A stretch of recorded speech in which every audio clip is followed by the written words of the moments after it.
দুপুরের পর লাঞ্চ শেষ করে আর মনে হলো না যে বাড়িতে বসে থাকি। তার উপরে সুযোগ হচ্ছে কর্তামশাই আজকে বাড়িতে, ব্যাস এই সুযোগ আর কে হাতছাড়া করে। চলো তোমাদেরকে আজকে একটা সুন্দর জায়গায় ঘুরে নিয়ে আসি, যেখানে আমার মন খারাপ হলে আমার জাস্ট 1 মিনিটে মন ঠিক হয়ে যায়, এমন একটা জায়গা। সেটা হচ্ছে বর্ধমানের একটা খুব বড় নার্সারি, হরিদার নার্সারি। গাছ কে না ভালোবাসে, আমি ভীষণ গাছ ভালোবাসি। দেখো, কথা বলতে বলতে আমি চলে এলাম আমার একটা ইমোশনের জায়গা, আমার কলেজ। খুব মিস করি আমার কলেজের দিনগুলো। যাই হোক, দেখো চলে এসেছি হরিদার নার্সারিতে।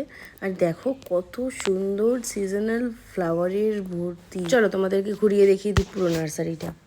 দেখো এখানে যেগুলো দেখতে পাচ্ছ এগুলো সমস্ত কিন্তু ইনডোর প্ল্যান্ট, যেগুলোর মধ্যে আমি দেখো এখানে পিস লিলি একটা নিয়েছি, এখানে ক্যাকটাসের এটা একটা নিয়েছি।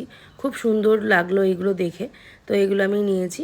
এই জায়গাটা একটু গ্রিন হাউস মতো করা আছে, যেখানে সব দামি দামি গাছ। আর দেখতে পাচ্ছ সব থেকে চোখে নজর কেড়েছে অর্কিডগুলো। অর্কিড একটা নেবো ভেবেছিলাম, বাট আমার যে কালারটা আমার চোখে পছন্দ সেই কালারটা কিন্তু আমি পাই। এখানে দেখো এক সারিতে সমস্ত গাছগুলো কেমন সাজানো রয়েছে।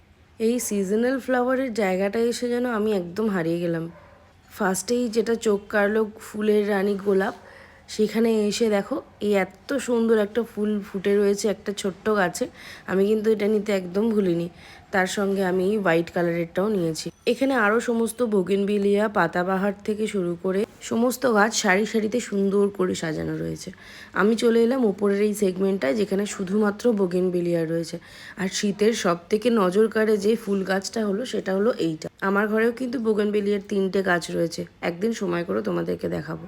যাই হোক, গাছের বিলিং করে ওখান থেকে বেরিয়ে চলে এলাম। সামনেই বিক্রি হচ্ছিল ছাতুর শরবত। আর এটা কিন্তু আমার হাজব্যান্ড কিন্তু বহুবার খেয়েছে, ও বললো যে চল তোকে আজকে ট্রাই করাই। তো খেয়ে সত্যিই খুব ভালো লাগলো, ভীষণ সুন্দর করেছিল। দেখো বাড়িতে তো তৈরি করে খাই, ওদের হাতে একটা খেতে কিন্তু সত্যিই খুব ভালো লাগে। ওরা ছাতুর সঙ্গে যেগুলো মিশায় আমরাও কিন্তু বাড়িতে সেইগুলোই মিশিয়ে খাই, কিন্তু যারা যেটা স্পেশালিস্ট। আমি ওকে জিজ্ঞাসা করলাম তোর কেমন লাগলো খেতে। ভালো।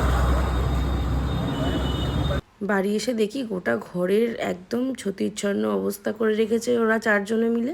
যখনই বাইরে যাই 4 জনাকে একসঙ্গে রেখে যাই, তখনই এরকম করে। রাতে ডিনার প্রিপারেশন করতে গিয়ে দেখি শুধুমাত্র আলুই পড়ে আছে। নতুন আলুর দম বানালাম, রেসিপিটা কিন্তু আমার চ্যানেলে অলরেডি দেওয়া আছে। তোমরাও কিন্তু এইভাবে আলুর দমটা একদিন ট্রাই করে দেখো, খুব ভালো লাগবে। যাই হোক, আজকের ব্লগটা আমি এখানেই শেষ করলাম। দেখা হচ্ছে তোমাদের সঙ্গে নেক্সট একটা ব্লগে। বাই।